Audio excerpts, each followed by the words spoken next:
question, is it for everybody? And I would like actually ask you that. Who thinks that everyone can be an entrepreneur? Raise your hand. Raise your hands, please. Or higher, please, higher, because I don't see. So it's like half? 50%? Yes? 55%? Okay. And are you or would you like to be an entrepreneur? I'm not encouraging you, but if you are. So it's like more, like 60%, right? 65? Yeah. Sold, okay. So I would like to tell you a little bit about my story of entrepreneurship. I started early. Not that early, but it showed that I had captain in myself. So I was a little bit scared. I don't know if it's about a Christmas tree that was just like, you know, at the back of myself bugging me. But I was really feeling the pressure of the captain, yeah, because there is a lot of pressure on the captain. And the thing is, I started very, very early. Like I was 10 or 11 when I started picking the strawberries with my parents. And at some point I invented that I can sell the strawberries to my neighbors and I can earn some money, right? Like every kid needs some money for Kuma Turbo or for other things. And after 1 year I thought I can actually ask my neighbors like before I go picking the strawberries so I can know how many of them I can sell, and so I have the whole, you know, economics of supply and demand. And it was just the early stage of my entrepreneurship. I wasn't super rich, but at some point, when I was 16, I started my first company. It was called IKS. It was a design agency. And yeah, that's me, like skinny and young and everything. So I was 16 when I started my first design agency, and it was 1999, so it was 14 years ago, yeah, that long ago. And in 2006 we started working on something even more for us impressive, which was international market. And there was an opportunity, we knew flash technology and we wanted to make something extra. And there was this International Mobile Gaming Awards competition, and we said, let's make our first game for the competition, right?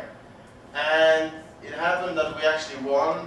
With our first game, we won the International Mobile Gaming Awards, and then some other things followed. But the real question is it an overnight success?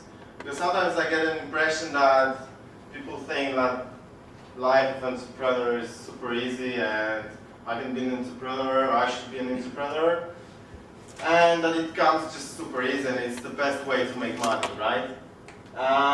But the thing is, it's not that easy. At least it wasn't for me. So maybe I'm lacking something. But this is a little bit about myself. So I'm trying to tell you the story I had. There's a lot of really intelligent, really smart people around. But I really like Ben Horowitz. Ben Horowitz is one of the guys from one of the biggest VCs out there in Silicon Valley. It's called Andreessen Horowitz. So his partner started Netscape. He started a very big company called Oopsware. And I like what he's writing about entrepreneurship because he gets under the skin. It's not about just like, it's super easy, everyone should be an entrepreneur, or I don't know, just like some cheap or cheesy sentences, but he's really to the bone, and I really can relate to what he's writing. And one of the pieces he wrote is the struggle, and I feel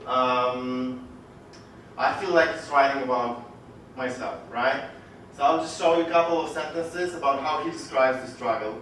The struggle is when you wonder why you started the company in the first place, right? So he describes it as a moment when you like lose your biggest client, or like you struggle with financing, or you like really in a very super tough position. Then you struggle.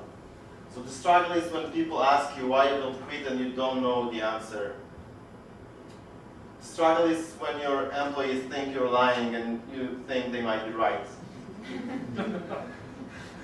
The struggle is when food loses its taste.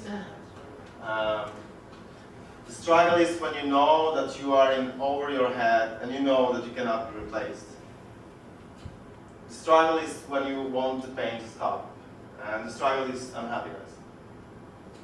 The struggle is when you go on vacation to feel better and you feel worse. That's the feeling, right? And the struggle is when you're surrounded by people and you are all alone. And the struggle has no mercy. And he describes it at some point as WTO. With the censored version, is we're done. It's over. So he says, and I truly believe in that every company in its history has like at least couple of moments like that, when you think you're done. And let me tell you a little bit about my struggle. So there was this success story, and at some point I started doing more and more, taking more and more risks. And we started the app that Neil said, Cooklet app. And I'm supposed to know everything about food, but I don't know about that. No, nothing really.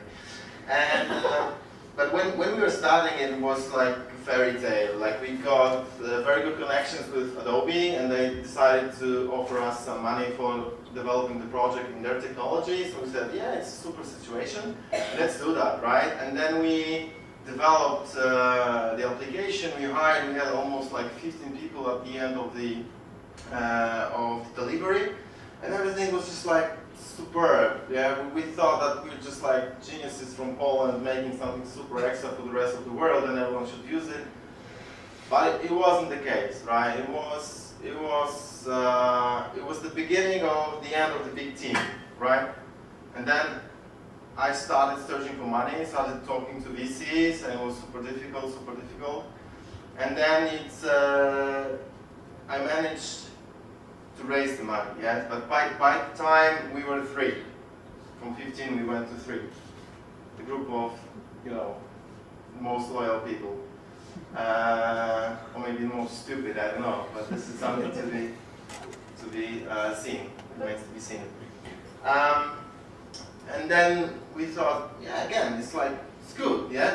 Life is good. We should hire more people, develop it more, and then we focused on making the application. The application went very, very well. We got over 700,000 downloads. Everything is perfect. We got traction. We got users. Everyone is happy. Blah blah. And then we hit the wall again because there was no money for all the expenses we had every month. And then the next struggle happened, right? Like, I started talking to VCs first in May 2011, and then after I got the first round from angel investment, I decided to do it again in May 2012. And I started talking, and I spent a lot of time and a full, like 150% of my energy on that, right? And it was November 2012 when we just like hit the wall. It was super bad, and like the thing I've learned from the first thing is that you have to be open about this difficult situation. So I said, and everyone knew that it's a difficult spot, right? It's like we're like at the end of the money. We were making some money because we started selling the app, so the app was paid. But it wasn't enough, so we paid like a little. It wasn't a super comfortable situation, yes. And it was November, December, the end of the year, when everyone should be happy when it's Christmas, right? And the great atmosphere in home, but it wasn't so great. But the peak of the struggle was February, when we just were completely out of the money, and the money we got from paid applications was just like nowhere. And other talks with investors went nowhere. So I got a call from bank, and they said, we're like through with you. We don't want to support you anymore. We're just like canceling all the contracts, and I owe the bank 120K.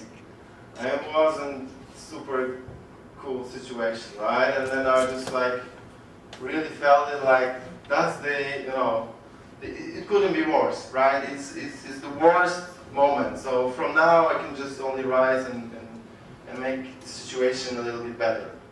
So it happened. But that is the question that my wife asked me. When will it end?